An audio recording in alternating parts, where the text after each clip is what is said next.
skal herhen, så bliver I de første i hele verden, der prøver det her.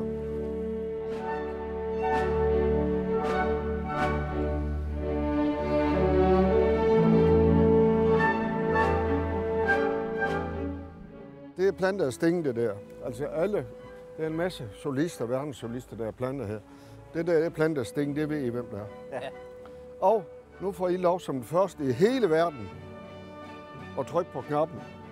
Og så skal I værsgo, hvem er det nu vil. Jo, tak. Hvad gør det? Ja, det er jo så vist, den eksploderer jo selvfølgelig. Den går i stykker. Ja, det hele går i stykker.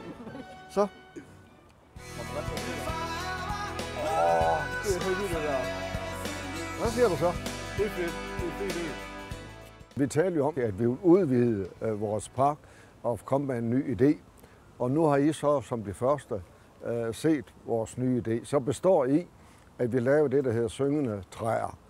Og så vidt jeg ved, og med sikkerhed, så er det første gang i hele verden, det laves.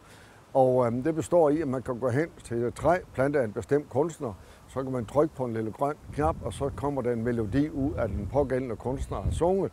Og de to forreste her, helt op til gaden eller vejen her, det er Sting og Elton John.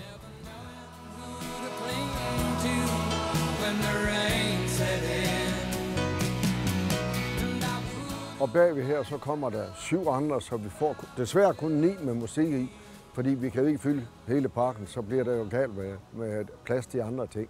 Så der bliver 9 med musik i, 9 af de kendteste selvfølgelig, og så bliver der 28 andre træer, der bliver plantet her. De gamle træer, som vi har bagved, de bliver stående.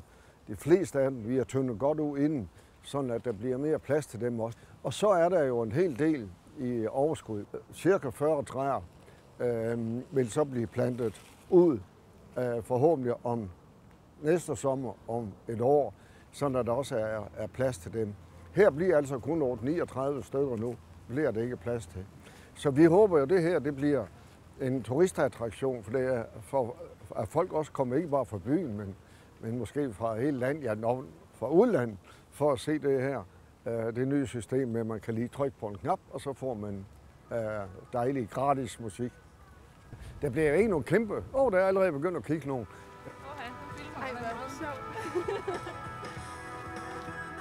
Det får jo ikke nogen kæmpe turisttilstrømning i den forstand, men det skal selvfølgelig med i vores turistbrochure, at det findes. Og så tror jeg, at der er mange, der vil, når de går en tur ind i byen, siger, at vi skal lige hen og kigge og se, hvordan det der virker. Det er jo ikke sådan, at jeg tror, at der kommer flere millioner mennesker af den grund. Men jeg tror faktisk, at der vil komme mange ud. Det gør der i forvejen. Vi har haft nogen, der har stjålet vores skilte, så der er altså interesse for det. Jeg tror, at folk de vil synes, det er sjovt at gå forbi og trykke og sige, nå, så har vi prøvet det. Det skal jo ikke rette mig til, det ved vi jo selv, fra vi rejser på ferie i udlandet. Et eller andet er bare lidt anderledes, det går man jo hen til. Så jeg tror sådan set, at folk synes, det er sjovt. Everybody has a summer holiday, doing things they always wanted to. So we're going on a summer holiday to make our dreams come true. For me